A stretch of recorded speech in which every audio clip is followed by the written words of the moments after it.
ഇവിടെ 4 ദിവസമായിടോ ഇമാര് മണ്ണ് മാന്തുന്നു. വല്ല ഫ്ലാറ്റ് ഇടിച്ച് പൊളിക്കാനോ വേറെ വല്ല ഭൂമി നികത്താനാണ് ഇതിലും കൂടുതൽ സ്പീഡായിട്ട് നടത്തുന്ന ടീം ഇവിടെ ഉണ്ട്. അവരോട് പറഞ്ഞാൽ അവർ ചെയ്തു തന്നേനെ നല്ല വൃത്തിക്ക്.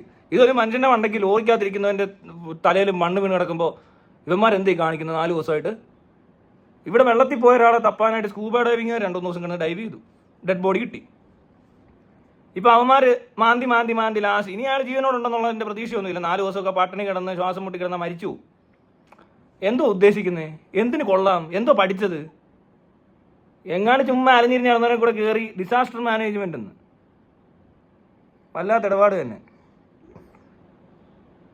നാട്ടുകാർ വെറുതെ എന്ന മാന്തിയിരുന്ന കിട്ടിയാനെ. ഇവന്മാർ വലിയ പരിപാടിയും കൊണ്ട് വന്നേക്കും. ഇതെന്താ നിങ്ങൾക്ക് പറ്റുന്നില്ല? 2-ാം ദിവസം മിലിറ്ററി ഏർപ്പാടാക്കിയിരുന്ന അവർ വന്ന് പുഷ്പം പോലെ എടുത്തുകൊണ്ട് പോയേനെ. അതിന് പകരം മാന്തി കളിക്കുക. അല്ല പോട്ടെ, ഇവിടെ ഏതെങ്കിലും വമ്പൻ്റെ മകനോ അല്ലെ വമ്പനോ അകത്ത് വീണിരുന്ന ഇങ്ങനെ മാന്തോ ഇവന്മാർ? ഇത് പാവപ്പെട്ടവനായതുകൊണ്ടല്ലേ? അല്ലെങ്കിൽ ഇങ്ങനെയാണോ മാന്തൽ? കാണാമെന്നു മിലിറ്ററി മൊത്തം വന്നേനെ.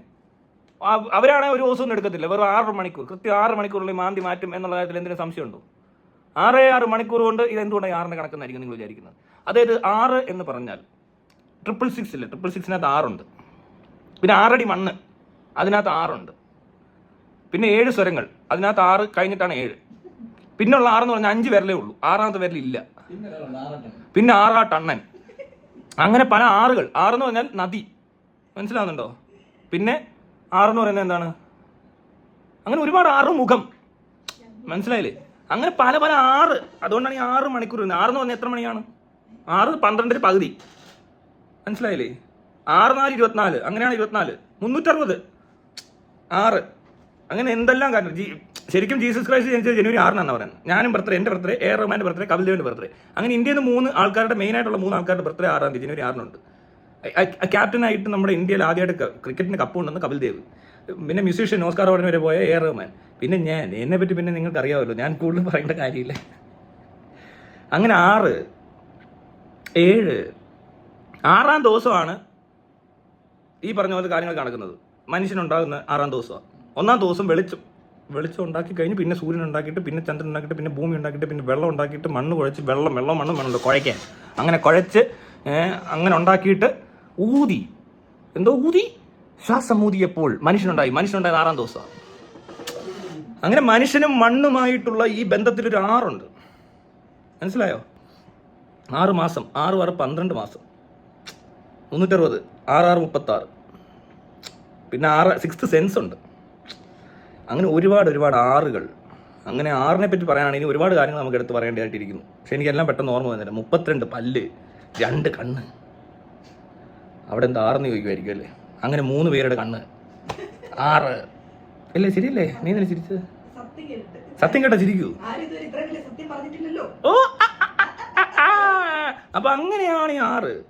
6-ന് അങ്ങനെ വളരെ പ്രസക്തി ഉണ്ട്. ഒരുപാട് കാര്യങ്ങൾ 6-ഉണ്ട്.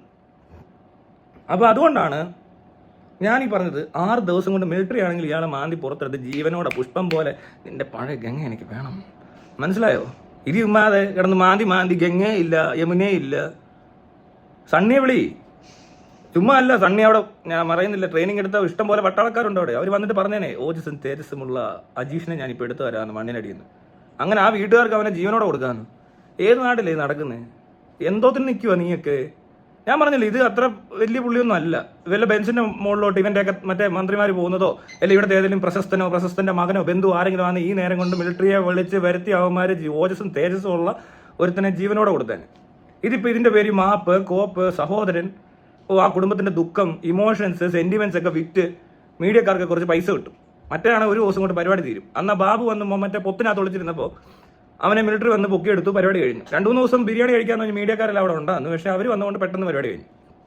അതുപോലെ തന്നെ ഇത് അവരെടുത്ത് കൊടുത്തേനെ. ഇവന്മാരുടെ തെണ്ടികളുടെ ഒരു എന്താ പറയുക പ്രാപ്തി ഇല്ലായ്മ എന്ന് പറയണത് അല്ലേ വേണ്ട, ഒരു എന്താ പറയണ്ടേ, ഇവൻ്റെയൊക്കെ വേർതിരിവുണ്ടല്ലോ. മറ്റേ മെമൻറ്റോ കൊടുക്കുമ്പോൾ കാണിക്കുന്ന സാധനം ഇപ്പോൾ ഇവിടെ മൊത്തത്തിൽ നടന്നുകൊണ്ടിരിക്കുന്നത്. അതെല്ലായിടത്തും ഉണ്ട്. വല്ല സഞ്ജു ടെക്കിയുടെ വണ്ടിക്കകത്ത് വെള്ളം വല്ലതാന്ന് ഇപ്പോൾ കാണാൻ കോടതി വരെ ഇടപെട്ടിട്ട് അവൻ്റെയൊക്കെ ലൈസൻസ് മൊത്തത്തോടെ അവൻ്റെ ആജീവനാധാരം റദ്ദാക്കി. അതിൻ്റെ ഒരു ഇച്ചിരി അംശം ഊർജ്ജം കാണിച്ചിരുന്നെങ്കിൽ ഇവനെ ജീവൻ രക്ഷിക്കാമെന്നല്ലോ. മറ്റവൻ കുഴി വീണ് വെള്ളത്തിൽ വീണ് മാലിന്യത്തിനകത്ത് കൂമ്പാരത്തിനിടയിൽ കൂടെ ഒഴുകിപ്പോയപ്പോൾ അതിനകത്ത് സഞ്ജു ടെക്കിയുടെ വണ്ടിക്കകത്ത് കവറിനകത്ത് നിറച്ച വെള്ളമായിരുന്നു എന്നൊന്നും പറയാൻ ഭാഗ്യമായിപ്പോയി.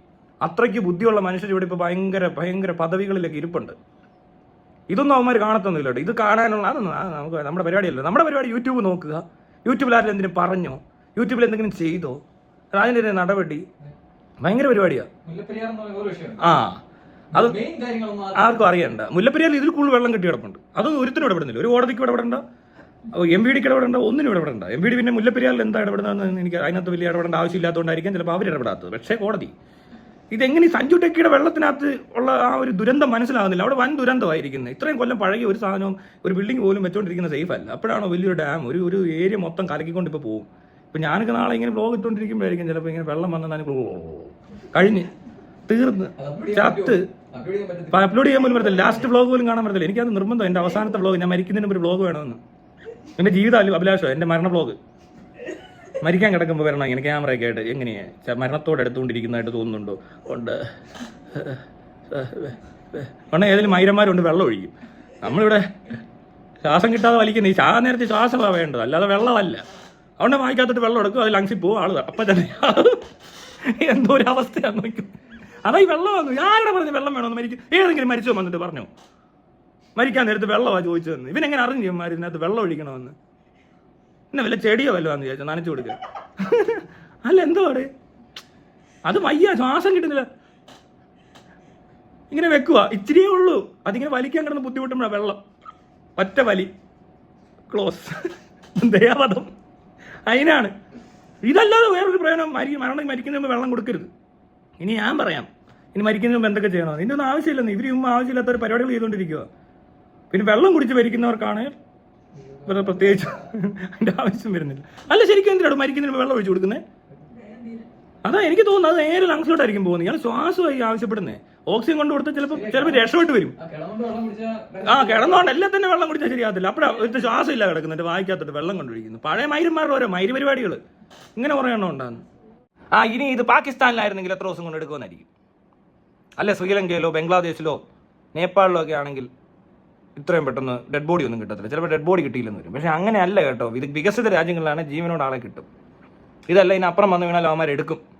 ഇത് മിസ് കോൾ വരുന്നത് 3-ാം ദിവസം മണ്ണിനടിയുന്നു. എന്നിട്ടും തെണ്ടികൾക്കൊന്നും ചെയ്യാൻ പറ്റിയില്ല. റെസ്ക്യൂ ഓപ്പറേഷനാണ് നടത്തുന്നത്. ഇതിനൊക്കെ എങ്ങനെ റെസ്ക്യൂ ഓപ്പറേഷൻ എന്ന് പറയാൻ പറ്റുന്നത്? ഇവരിങ്ങനെ ഡിസാസ്റ്റർ മാനേജ്മെന്റ് ആണ്. ഇത് എന്ത് തരം മാനേജ്മെന്റ്? ഇത് റെസ്ക്യൂ ഓപ്പറേഷൻ അല്ലല്ലോ, ഡെഡ് ബോഡി സെർച്ചിങ്. മരിച്ചിട്ടില്ലെങ്കിൽ മരിക്കുന്ന നമ്മളെ വെയിറ്റ് ചെയ്തിട്ട് ഡെഡ് ബോഡി എടുക്കാൻ വന്നേക്കുന്ന ആൾക്കാരെ ഇവർ ഫോറൻസിക് ടീമാണെന്ന് തോന്നുന്നു. ബോഡി മാത്രമേ അവർ എടുക്കത്തുള്ളൂ. ജീവനോടെ കിട്ടിക്കഴിഞ്ഞാൽ വേറെ മെഡിക്കൽ ഏരിയയിലോട്ടൊക്കെയാണല്ലോ കൊണ്ടുപോകേണ്ടത്. ഇത് ചുമ്മാതെ പോസ്റ്റ്മോർട്ടം ചെയ്യുന്ന ആൾക്കാരൊക്കെ വന്നിരിക്കും അവിടെ. അപ്പം പിന്നെ വേസ്റ്റ് മാനേജ്മെന്റ് ഇതിലും ഭേദം എടുത്ത്. ഇത് ചുമ്മാ ഡെഡ് ബോഡി സെർച്ചിങ് ടീമാണെന്ന് തോന്നുന്നു. റെസ്ക്യൂ ഓപ്പറേറ്റേഴ്സ് എന്ന് പറയരുത് നിങ്ങളതല്ല. ഫയർ ഫൈറ്റേഴ്സ്, റെസ്ക്യൂ ഓപ്പറേറ്റേഴ്സ് എന്നൊക്കെ പറഞ്ഞ് വന്നിട്ട് അവസാനം മരിച്ചു കിടക്കുന്നവരെയൊക്കെ എടുത്തുകൊണ്ട് പോവുക. അത്രയും ദിവസം വെയിറ്റ് ചെയ്ത് നിൽക്കും, മരിച്ചില്ല മരിക്കട്ടെ എന്ന്. 3 ദിവസം മിസ് കോൾ വന്നു, എന്നാൽ പിന്നെ ഇപ്പോൾ ഒന്നും എടുക്കണ്ട. മനസ്സിലായോ? മിസ് കോൾ വന്നെന്ന്. അയ്യോ മിസ് കോളൊക്കെ വന്നെങ്കിൽ ആൾ ജീവനോടുണ്ട്. അയ്യോ നമുക്ക് പറ്റും, നമ്മുടെ പരിപാടിയല്ല ഇത്. അയ്യോ അത് പറ്റത്തില്ല കേട്ടോ. അങ്ങനെയൊക്കെ നമ്മുടെ ഒന്ന് പറയുന്നുണ്ടാവുന്ന വന്നേക്കുന്നവരോടൊക്കെ. ഇവിടെ നൈസായിട്ട് രഹസ്യമായിട്ടൊക്കെ ആയിരിക്കും പറയുന്നത്. എടാ ആൾ മരിച്ചിട്ടൊന്നുമില്ല, നമുക്ക് എടുക്കേണ്ട കേസല്ല. മനസ്സിലായില്ലേ? അതുകൊണ്ട് നമ്മൾ എടുക്കണ്ട. അങ്ങനെയൊക്കെ പറയും. എന്നിട്ട് മാറി നിൽക്കുമായിരിക്കും. ചുമ്മാ നൈസായിട്ട് മാന്തുന്ന പോലെ കാണിച്ചാൽ മതി. മരിക്കട്ടെ. അതിൽ 4 ദിവസത്തിൽ കൂടുതലൊന്നും ഒരുത്തിനും ജീവിച്ചിരിക്കത്തില്ല മണ്ണിനടിയിൽ. അപ്പം മരിക്കും.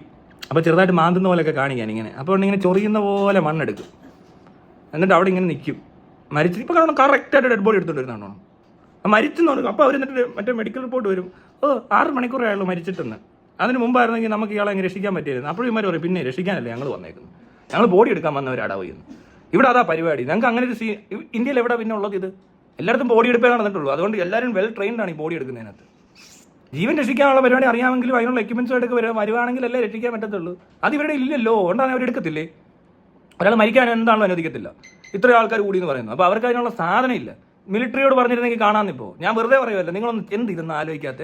ഇതെന്തിനാ ഇങ്ങനെ വെച്ചുകൊണ്ടിരുന്നത്? 2ാമത്തെ ദിവസം മിലിറ്ററി വരണ്ടേ? ഇതെന്നാ ഞാൻ പറഞ്ഞാൽ മറ്റേ പോലെ വലിയൊരുത്തനാണെങ്കിലോ 1 മണിക്കൂറുള്ളിൽ മിലിറ്ററി വരത്തില്ലേ?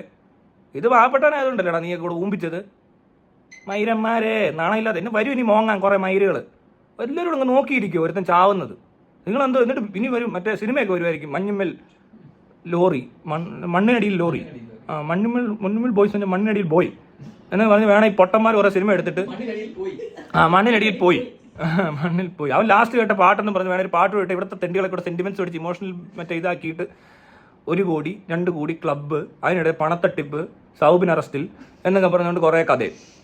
ഇവിടെ നിന്ന് ആ മഞ്ഞുമ്മലൊക്കെ പോയവന്മാർ അത് പിന്നെ പോട്ടെ, അത് വേറെ കഥയാന്ന് പറയും. പക്ഷേ ഇത് രണ്ടും കൂടെ കൂടി സിനിമ എടുക്കണം കേട്ടോ. വെള്ളത്തിൽ മുങ്ങി മരിച്ചതും മണ്ണിനടിപ്പെട്ട് മരിച്ചതുമായിട്ടുള്ള സിനിമകൾ. ഇവിടുത്തെ മുകളിലോട്ട് വല്ല ആകാശത്ത് വല്ലതും പോയി മരിക്കുമെന്ന് ആർക്കറിയാം. ഇനി ഇവിടെയൊക്കെ എയറിൽ നിന്ന് മരിച്ചെന്ന്. അയ്യോ, അതായിരിക്കും എയറിൽ കയറി മരിക്കാൻ ഇപ്പം ആരാ ഇവിടെ ഉള്ളത്? നമ്മുടെ നാരായണൻ എയറിൽ നിന്ന് മരിച്ചെന്ന്. ഇതൊക്കെ പറയുമ്പോൾ നിങ്ങൾ പറയും, ഇവിടെ ഒരുത്തന്മാർ പറയും ഞാൻ ചിരിച്ചാ പറയുന്നതെന്ന്. പിന്നെ ഇത് ഞാൻ ചിരിക്കുന്നതാണോ നിനക്ക് കുഴപ്പം? പറയുന്നത് മനസ്സിലാവുന്നില്ലേ? ഒരുത്തം മരിക്കാൻ കിടക്കുക അവിടെ, അതിനടിയിൽ ശ്വാസവും മുട്ടി എന്തൊരു അവസ്ഥയായിരിക്കും. ഒന്ന് ചിന്തിച്ച് ചോദിക്കും നിങ്ങൾ ഈ മൂക്കടച്ചു പിടിച്ച് ആക്ടിവിറ്റി നോക്ക്, എന്നിട്ട് തീരുമാനം എടുക്കണം. ഇങ്ങനത്തെ നാറികളോട് ഇങ്ങനെയല്ല എങ്ങനെ പറയണ്ടേ? ഒരു 5 മിനിറ്റ് ശ്വാസം പിടിച്ചിരുന്നിട്ട് നീ ആലോചിക്കും ആ മനുഷ്യനെ രക്ഷിക്കണോ വേണ്ടോ, എങ്ങനെ രക്ഷിക്കും? അപ്പോൾ ഇവന്മാർ ഈ ചൊറിഞ്ഞുകൊണ്ട് നിൽക്കുന്നവന്മാരെ വിളിച്ചാൽ മതിയോ? അതിന് മിലിറ്ററി വരണം, അത്രയും സമയമില്ല. ഞാൻ 2ാമത്തെ ദിവസം ഒന്നല്ല കേട്ടോ. ഇവിടെ ഞാൻ കൃത്യം ഒരു 3-4 മണിക്കൂർ നോക്കും ഇവന്മാരുടെ പണി എങ്ങനെയുണ്ട്, എത്രത്തോളം മാന്തി. അപ്പം തന്നെ നമുക്കറിയാം ഇവന്മാർ മാന്തി അവിടെ വരും, അവരോട് ചോദിക്കും. അപ്പോൾ അവർ നമ്മളോട് പറയും, സാറേ സത്യം പറയാമല്ലോ, ഞങ്ങൾ ഡെഡ് ബോഡി എടുക്കാൻ വരുന്ന ആൾക്കാരാ, ഞങ്ങൾക്ക് ജീവനോടൊന്നും ആൾക്കാരെ രക്ഷിച്ച് പരിചയമുള്ളവരല്ല. അപ്പോൾ പറയുന്ന മോനെ നീ മാറ്, നീ വേണ്ട അവിടെ നിന്നോ, ആവശ്യം ചിലപ്പോൾ ഇനി അഥവാ ആൾ മരിച്ചിട്ടുണ്ടെങ്കിൽ ബോഡി എടുക്കാൻ ആൾ വേണമല്ലോ, കൂടെ കൂടിക്കൂ. അപ്പോൾ തന്നെ മിലിറ്ററി എങ്ങനെയും നമ്മൾ പറഞ്ഞു വരുത്തണം.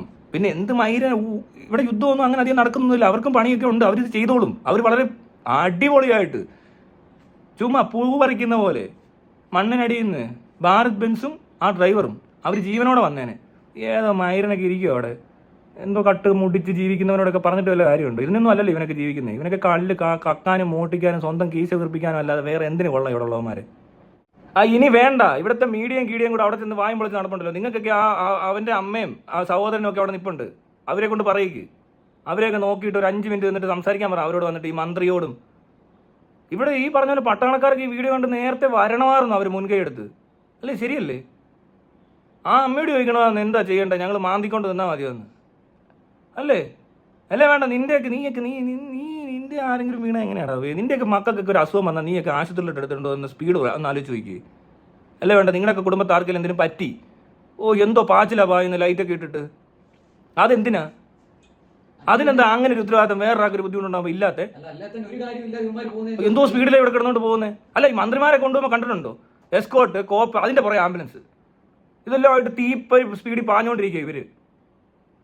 അല്ല ഇവർക്ക് അല്ല, അവരെ ആരായി കേട്ടെ ഇവിടെ ഈ മാന്തനവന്മാരെ എന്ന് ആലോചിക്കും. അല്ലാണ്ട് ഇവനൊക്കെ എന്തെങ്കിലും ഒന്ന് പറ്റിപ്പോയി, ഇവന്റെ വീട്ടുകാർക്ക് എന്തെങ്കിലും പറ്റിയല്ലേ, പിള്ളേർക്കോ ഭാര്യയ്ക്കോ അമ്മയ്ക്കോ അപ്പനോ എന്തെങ്കിലും പറ്റിക്കഴിഞ്ഞാൽ ഇവർ എന്തോരം സ്പീഡിൽ ഓരോ കാര്യം ചെയ്യണമെന്ന് ആഗ്രഹിക്കുന്നത് ചെയ്തുകൊണ്ടിരിക്കുന്നത്. അതെന്താണോ ഒരു പാവപ്പെട്ടവനോടില്ലാത്ത? ട്രക്ക് ഡ്രൈവറായ എന്താ വിലയില്ലേ? ജീവനൊന്നും ഒരു വിലയില്ലേ ഇവിടെ? ഡ്രൈവറല്ലേ അതാടോ, ആസിഫലി അല്ലേ എന്ന്. അവൻ്റെ എങ്ങനെയാണ് നമ്മൾ മെമൻറ്റോ മേടിക്കുന്നത്? അവൻ ട്രക്ക് ഡ്രൈവറല്ലേ? അതിന് മാന്തിയാ മതി, വേറെ സാധനം ഒന്നും കൊണ്ടുണ്ട്. അതാ ഈ ആറ്റിറ്റ്യൂഡ്. ചിരണ്ടിക്കൊണ്ടിരിക്കുക, ഇങ്ങനെ ചൊറിയോ, ഇങ്ങനെ കൈ കൊണ്ടൊക്കെ മാന്തുവാണോടാ ഇരുന്നോണ്ട്. എന്തൊരു നാണക്കേടേ. അതിൽ കൂടുതലൊന്നും പറയാനില്ല കേട്ടോ. ഇത് വെറും തെണ്ടിത്തരം നടന്നുകൊണ്ടിരിക്കുന്നത്. ഓരോരുത്തരും ഒന്നും പറയാനില്ല, വാർത്തക്കാർക്കും വലിയ സംഭവമൊന്നുമില്ല. അവിടെ അവൻ്റെ അമ്മയും സഹോദരനൊക്കെ അവിടെ കരഞ്ഞുകൊണ്ട് നിൽക്കുക, ഇവിടെ കിടന്നുകൊണ്ട് ഓരോരുത്തന്മാർ മാന്തി പഠിക്കുക. ഇത് വേറെ എവിടെയും പോയി പഠിച്ചിട്ടല്ലേ വരണ്ടേ ഇതൊക്കെ ചെയ്യാൻ? അത് ആദ്യമായിട്ട് കാണുവാണോ മണ്ണിടിച്ചിലൊക്കെ? റെസ്ക്യൂ ഓപ്പറേഷൻ പോലും. ഇത് ഡെഡ് ബോഡി സെർച്ചിങ് കേട്ടോ, കൂടുതൽ ഡെക്കറേഷൻ ഒന്നും വേണ്ട. മറ്റേ സ്കൂബ ഡൈവിങ് അവർ പിന്നെ വേറൊന്നും അല്ല എന്ന്. അവർ സ്കൂബ ഡൈവിങ്ങാരെ കൊണ്ടുവന്നത് എന്തുകൊണ്ടാണെന്ന് വെച്ചാൽ വെള്ളത്തിനടിയിലുള്ള പരിപാടി ഡെഡ് ബോഡി എടുക്കാൻ അവരാണ് എടുക്കരുന്നത്. അതുകൊണ്ട് അവർ വന്നു.